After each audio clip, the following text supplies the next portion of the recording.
வணக்கம். நான் தானே உங்கள் அக்கறையாரம் பேசுகிறேன். இன்றைக்கி ஒரு குட்டி கதை சொல்ல போகிறேன். ஒரு ஊரில் ஒரு வயதான அம்மா, அவர் கணவர் கொஞ்சம் முன்னாடியே இறந்துட்டார். அவர் ஒரு பையன், அவங்களுக்கு ஒரு பையன். அந்த பையனை கஷ்டப்பட்டு அவங்க படிக்க வச்சாங்க. படிக்க வச்சு நல்ல வேலையை வாங்கி கொடுத்தாங்க. வேலையை செஞ்சுட்டு இருந்தார். சரி, வேலை சேர்ந்துட்டார். அவருக்கு ஒரு திருமணத்தை செய்து வச்சுட்டா நம்மளுடைய கடமை முடிஞ்சிடும் அப்படின்ற ஒரு நல்ல எண்ணத்தோட ஒரு பொண்ணை பார்த்து, நல்ல பொண்ணாக பார்த்து கல்யாணம் பண்ணி கொடுத்துட்டாங்க. கல்யாணம் பண்ணி கொடுத்தா நம்ம கடமை முடிஞ்சதுன்ட்டு நம்ம சந்தோஷமாக இருக்கலாம்னு நினச்சிட்டு இருந்தாங்க. ஆனால் கல்யாணம் பண்ணதுக்கப்புறம் தான் பிரச்சனையே ஆரம்பிச்சிது. அங்கேருந்து அந்த புதுசாக கல்யாணம் பண்ணாங்க இல்லையா மருமகள், அவங்க வந்ததும் அந்த மாமியாருக்கும் அவங்களுக்கும் இன்னும் மேட்ச் ஆகலை. உடனே மாமியாரை எப்படியாவது வெளியில் துரத்திடணும் அப்படின்னு நினச்சி, நீங்கள் மாமியார்கிட்ட நீங்கள் எதுவும் அவங்க பையனுக்கு கல்யாணம் ஆகிடுது, அவரை பார்த்துக்கிறதுக்கு நான் வந்துட்டேன், நீங்கள் எதுக்கு இங்கே இருக்கீங்க, நீங்கள் வீட்டுக்கு கிளம்புங்க, எங்கேயா வெளியில் காசி ராமேஸ்வரம் போங்க, இங்கேருந்து எங்களை தொல்லை பண்ணாதீங்க அப்படின்னாங்க.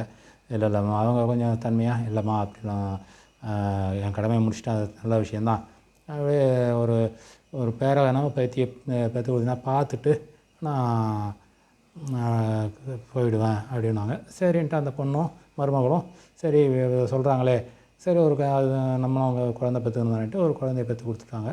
ஒரு குழந்தை பிறந்தது, ஒரு பையன். அந்த பையன் வந்ததும் அந்த பையனுக்கு நல்லா வளர்ந்தார்.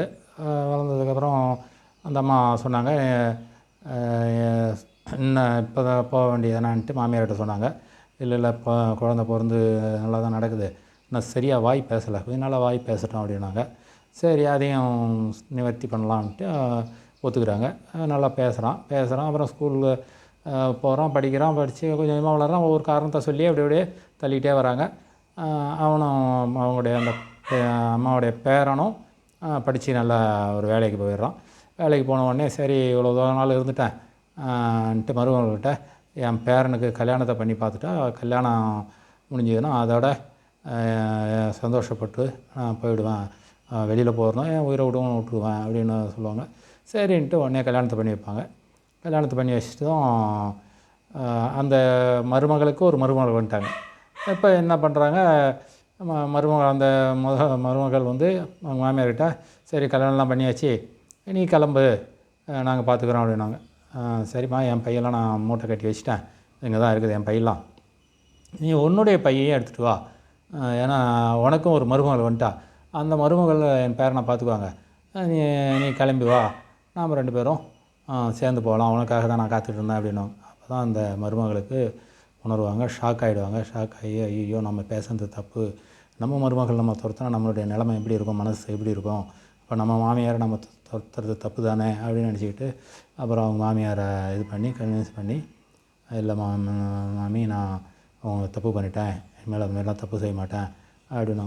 சரி, இதான் வாழ்க்கையில் மனிதன் ஒவ்வொரு ஸ்டேஜும், இப்போ இளமையாக இருக்கவங்க முதுமை ஆவாங்க, மாமியார் இன்றைய மருமகள் நாளைக்கு மாமியார்.